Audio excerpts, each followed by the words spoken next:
করছিলা আমি আমার সৎ মাকে আজকে নামাজ পড়া শেখাবো।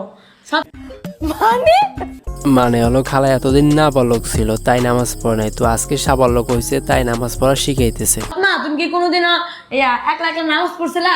না, কখনো নামাজ পড়িনি, আজকে ফার্স্ট টাইম নামাজ পড়তেছি। তো অবশ্যই সবাই দোয়া করবেন যেন হ্যাঁ খালা, আপনার জন্য সবাই দোয়া করবে যাতে আপনি তাড়াতাড়ি জাহান্নামের টিকিটটা পাইয়া যান। প্রায় 2 বছর পর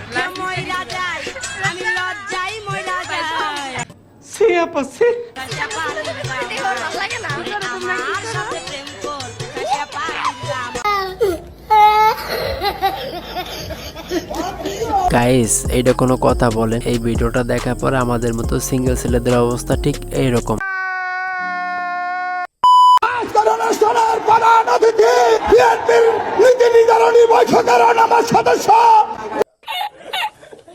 স্থায়ী কমিটির অন্যতম সদস্য প্রিয় বড় ভাই জনাব সালাউদ্দিন আহমেদ এই পর্যায়ে বক্তব্য রাখবেন।